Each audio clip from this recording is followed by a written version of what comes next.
everyone, and welcome to another episode of Little Give. I cannot wait for you to meet our guest today. She's doing some incredible things, and it's just so inspiring. So I can't wait for you to learn more. Go ahead, introduce yourself. Tell us where you're from. Tell us what you're all about. My name is Krista Ford. I am living right now in Atlanta, Georgia. I'm from Indianapolis, Indiana. That's my hometown where I went to school at and so forth. I am a professional athlete, have been for the last 40 years, and I am a dual athlete. I participated in two sports, one powerlifting, which is my love and my passion I've been doing for 40 years. And the other one is bobsled, the cold sport that you see people running down the chute, cold ice and a nice big hill and a nice big mountain. And I was the first Black female to ever participate in that sport, period, in the history of the sport. So I've done two things. So they call us dual athletes, sort of. Mm-hmm. Wow, that is incredible. I can't get over like sliding down a mountain and ice, and I have zero coordination. So this might actually end up in a hospital visit for me, but I'm excited to, dive into you and all that you're about. Like you said, 40 years of powerlifting. I guess let's just start there. How did you end up getting involved in powerlifting and figuring out that that's your passion? Um, let's say from day one, I have been an athlete since I've been that tiny. Always participating in sports in school until I got into organized sports. I really just embraced that and loved that to death. So as I got into high school, I started getting on the track and field team, and I absolutely love that. I love the camaraderie of being in team sports. It's been a gift from day one. This is from God. It really is. It's been my passion and my love forever. I always liked growing up, hopping, skipping, jumping, being outside, playing with everybody, playing in sports, playing dodgeball, kickball, you name it. I loved to do it as a child. So all I did was, as an adult, I started playing like I was a child and totally enjoying the whole um, audience of being in sports, what it taught me, and so forth. And powerlifting came out of that. I started lifting weights when I was in high school, when I was on the track and field team. And I enjoyed it then. I did not really understand how that was going to be impactful for me later on in life, but it was. And so then I got into powerlifting via someone, my track and field coach in high school.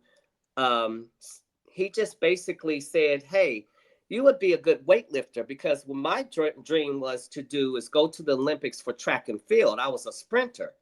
And then he kind of said something to me, put something in my ear about weightlifting. And I moved out to California, joined the gym there, started training with the lady who owned the gym. She started teaching me all my technique and how to lift weights properly. And then she made a suggestion for me to get into bodybuilding. And so I got into that sport initially from the beginning, from out of weightlifting. And then I went to powerlifting after that. Wow, what a journey. That's so neat how you just end up in the right place at the right time with the right people around you to be able to just find a love for this. So what was your Yes. favorite part, or what is your favorite part of powerlifting? Oh my God, everything of it. It is my passion, it's my love. I love seeing how hard I can train, put into something, and you always get something positive out of this sport and doing weight training, period. I love being able to give back to others. In my sport now, I've already reached the pinnacle and the highest spot you can get in my sport, right?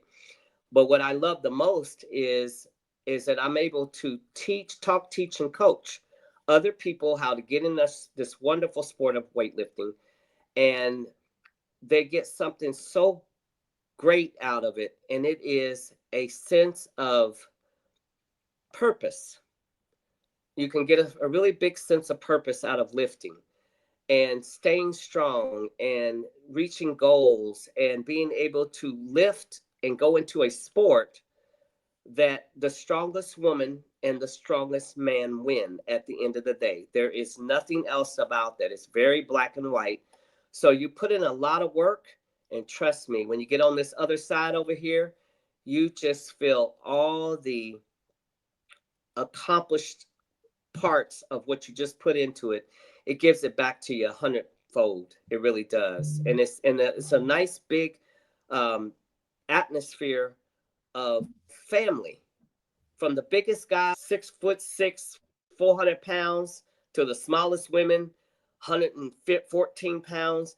We're all one big happy family. Everybody gets along perfect. Everybody wants to see everybody succeed. And that is just so awesome about this sport of weightlifting.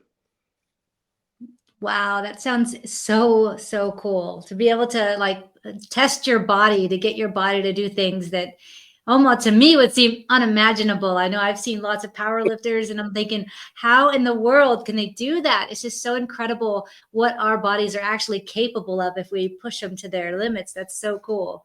What about bobsledding? How did you end up in that? Tell us the story. I know there's got to be a great one here.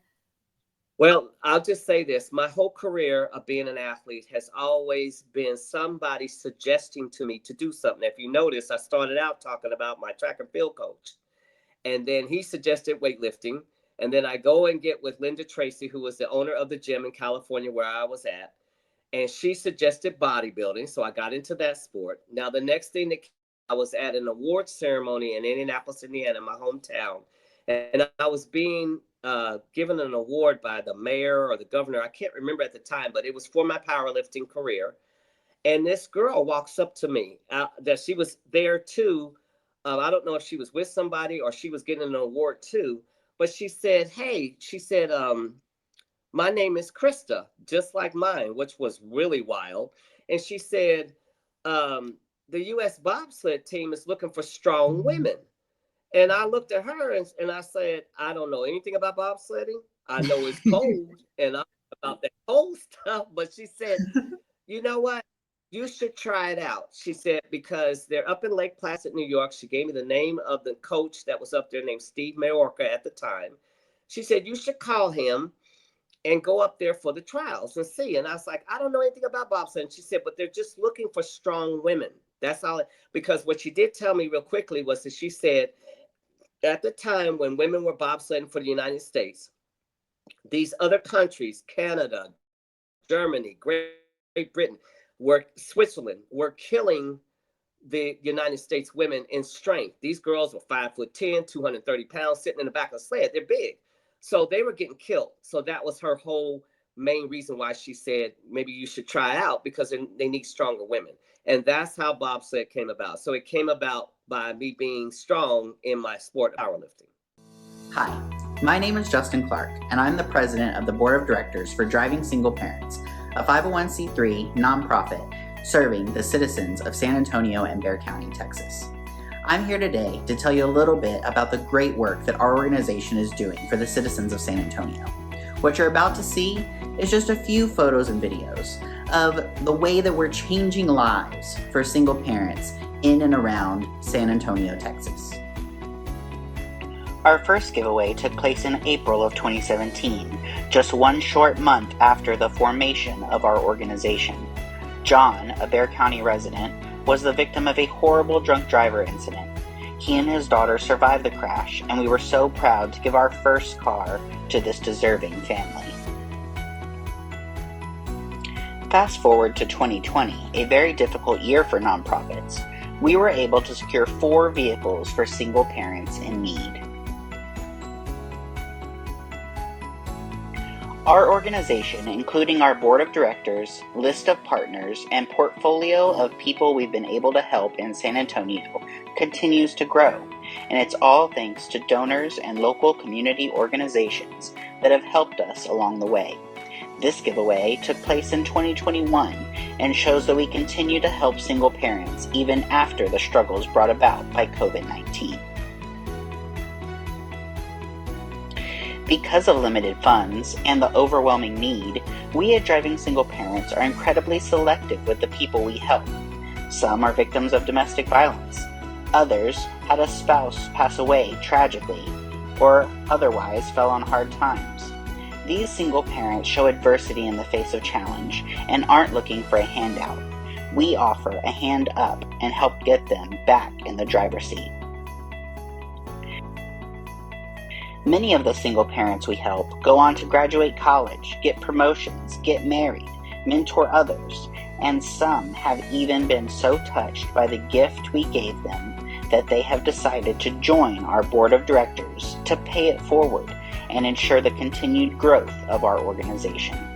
If you would like to help our organization continue to grow and continue to help single parents in need in San Antonio, Texas, and Bexar County, Texas, we would really appreciate your support. Please visit us online at www.drivingsingleparents.org. Thank you.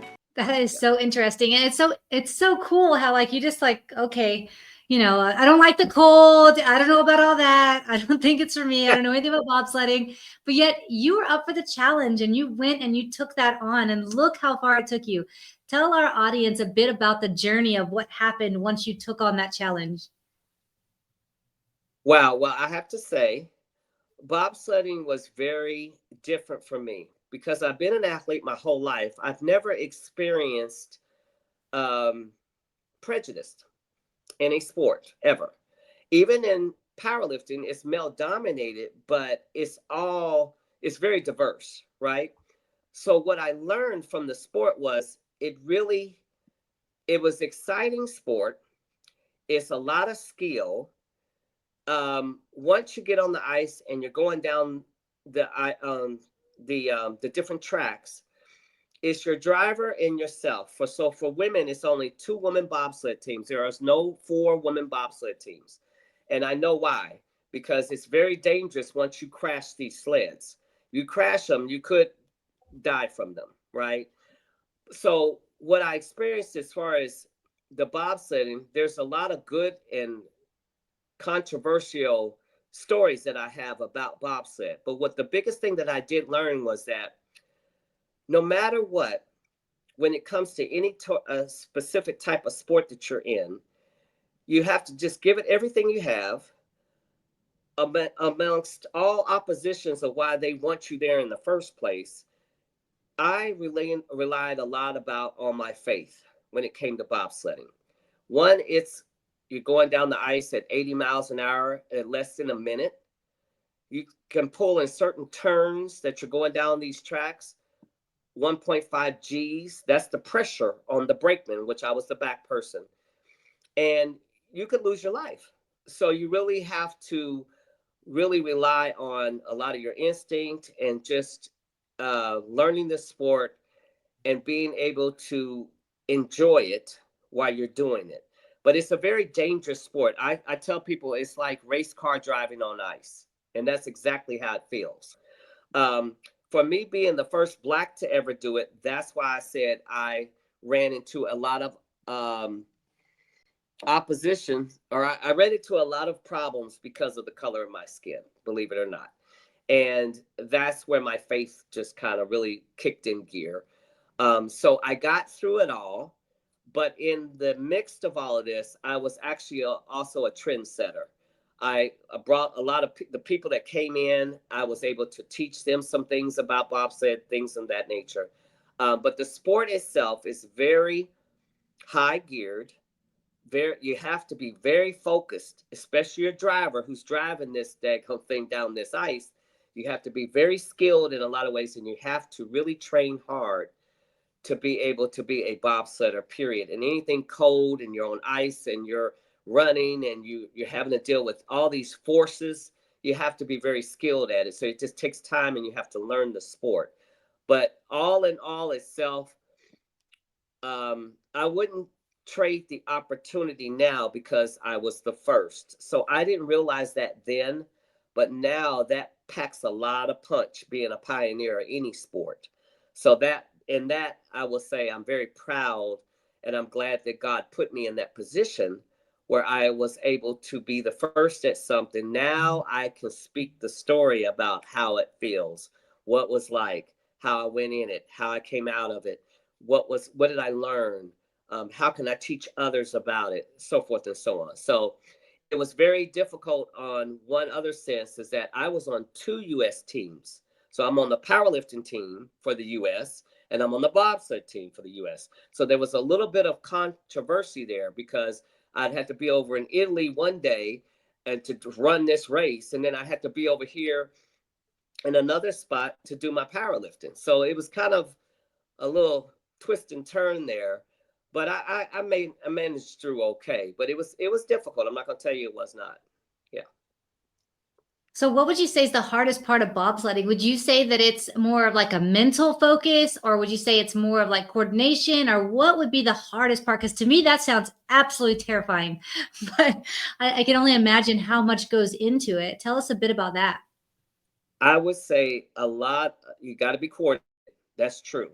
So when you're running down some ice and and it's slick ice, it's like glass, and you have to learn how to get in the sled. The driver has to learn how to drive the sled. You only have this much room to work with. And so you're right in the middle. A lot of coordination. I would say, too, a lot of focus. You have to be focused on how this works, how the technique works. How do you get in sled? How do you drive it? How do you stop it? How do you, if you get into trouble, how do you get out of trouble? I've been in crashes before. You got to know what to do.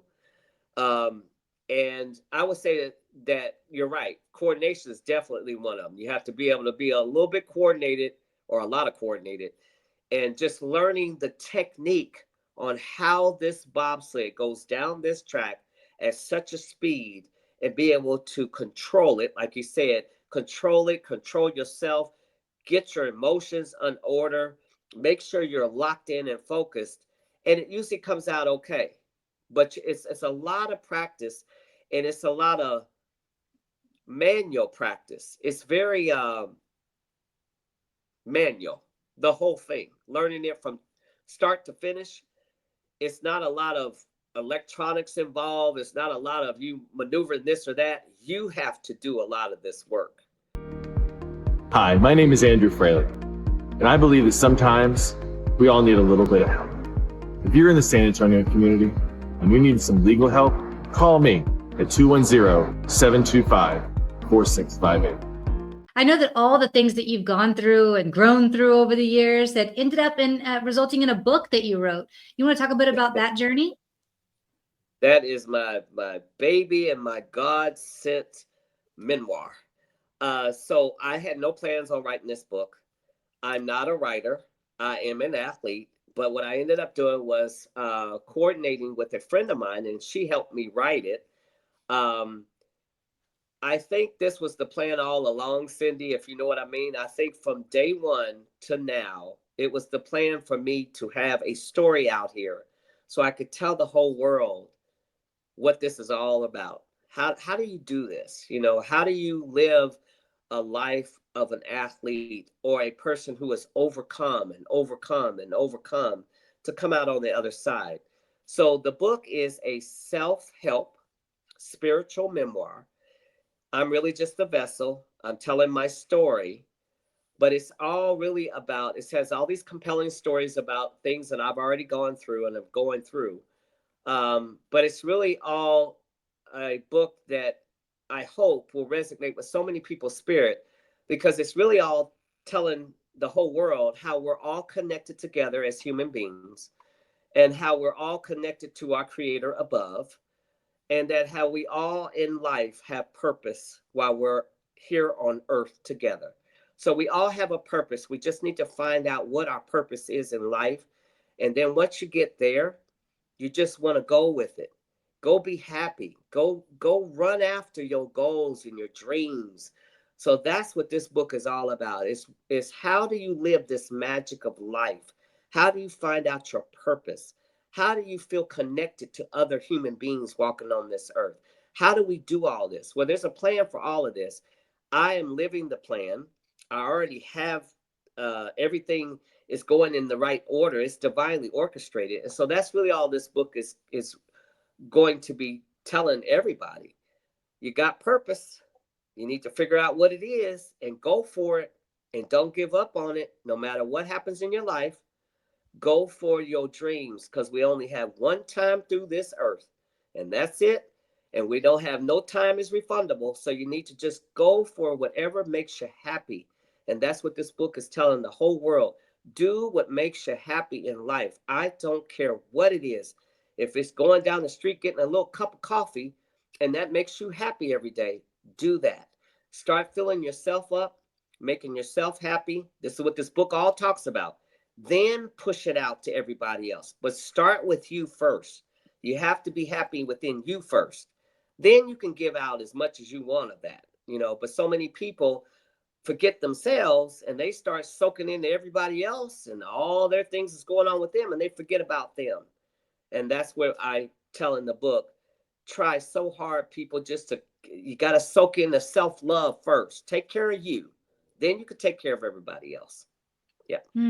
Thank you so much for sharing that powerful message. I know there's somebody out there right now listening to this that needed to hear that. So thank you so much for sharing it.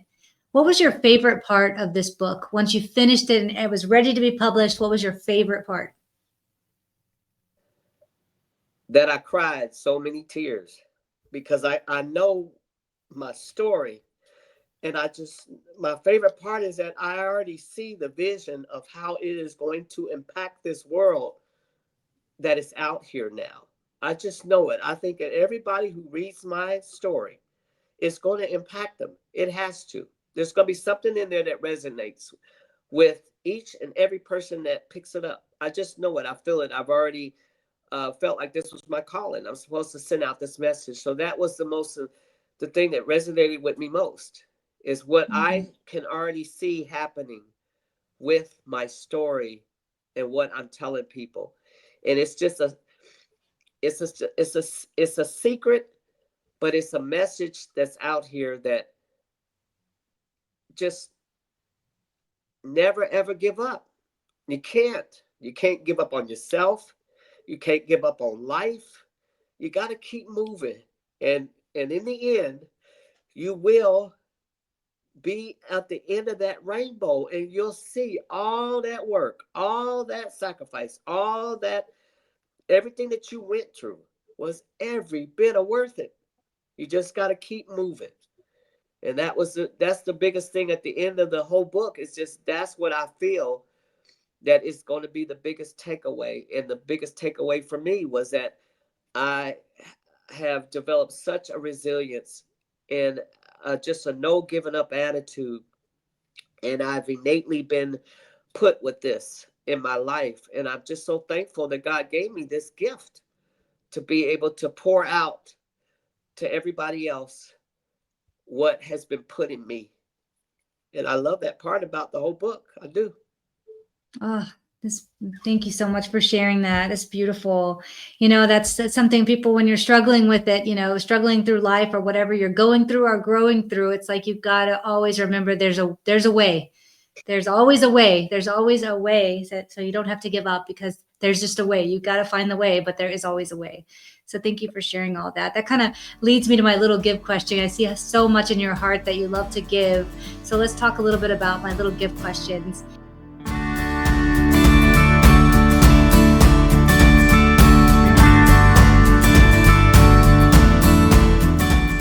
Can you give the audience an example of a little thing that they can do in their community that might just be a little give on their end, but might make a big impact on the other side?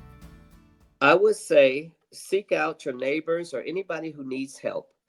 Say you have an older neighbor next door that can't cut their lawn, or maybe they're not able to do that. Go over and help.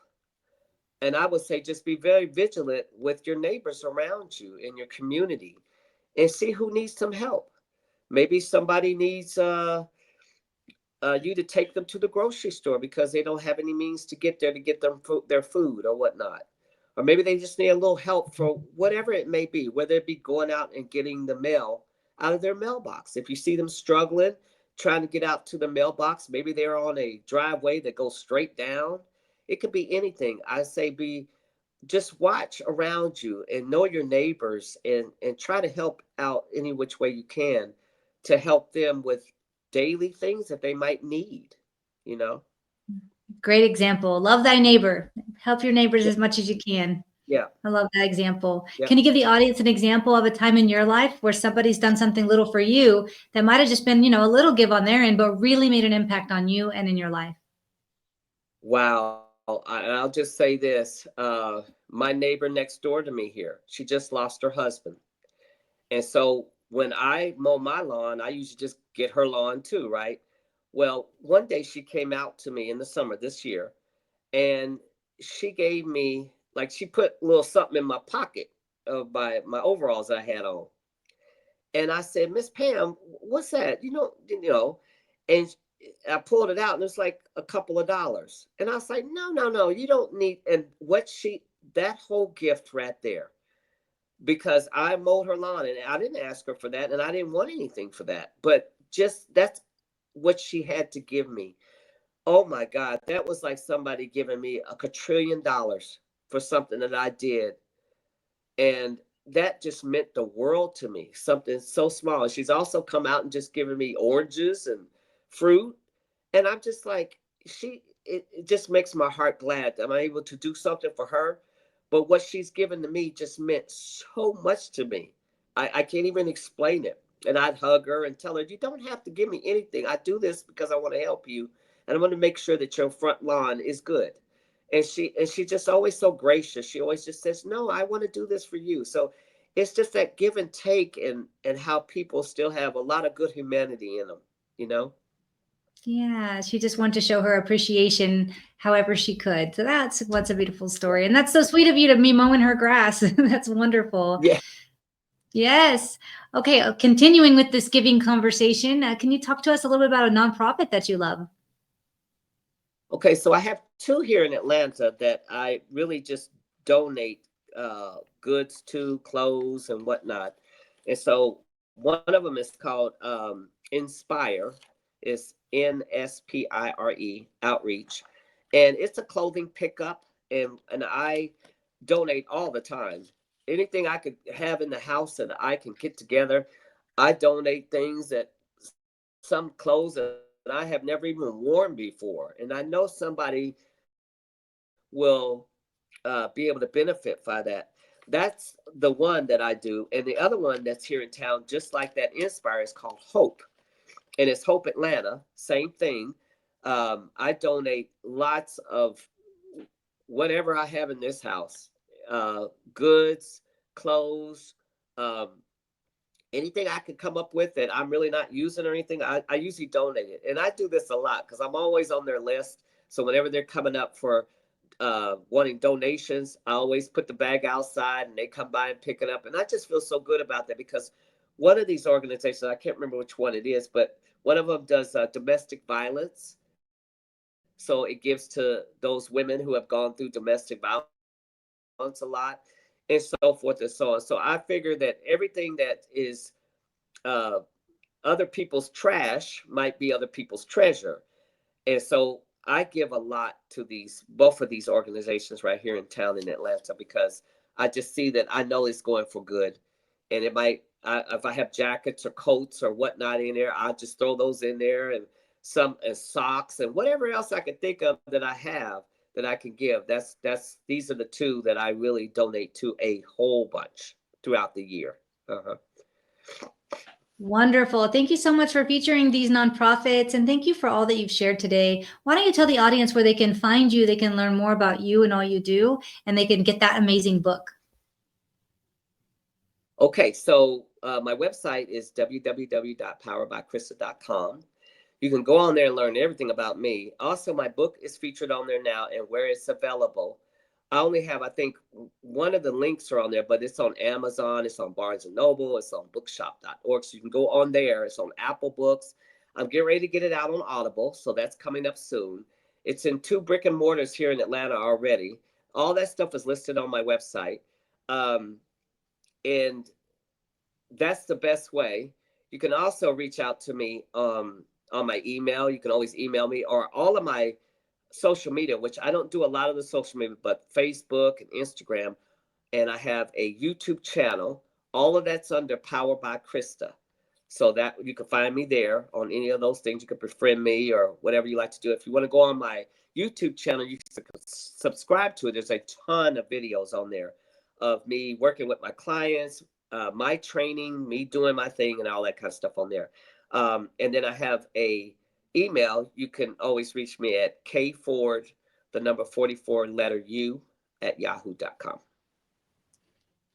Awesome. Thank you so much for sharing all that. And thank you for sharing all that you've shared with us today. Such a beautiful story. I'm so grateful to have had the opportunity to get to know you. And I definitely plan to follow your story from here on out. And I'm a huge fan of Audible. So I would be loving to get your Audible book and listen to that as well. For everybody out there who's watching, she told you all the ways to get in touch. Please get in touch, find out more, read that book, or get the Audible version. If you were excited about those nonprofits that she featured, please do go visit their website, learn more. And if that's something you're truly passionate about, make a donation. $1 or $5 multiplied by the beautiful audience, the large audience we have, really does make a huge impact to these nonprofits. So thank you once again, Krista, for being on. And thank you everybody out there for watching this episode today. And we will see you all next week.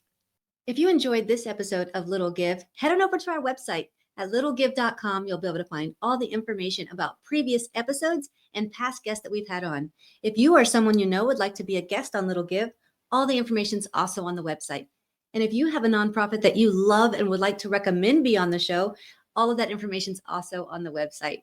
We really appreciate you watching today, and we can't wait to see you again next week.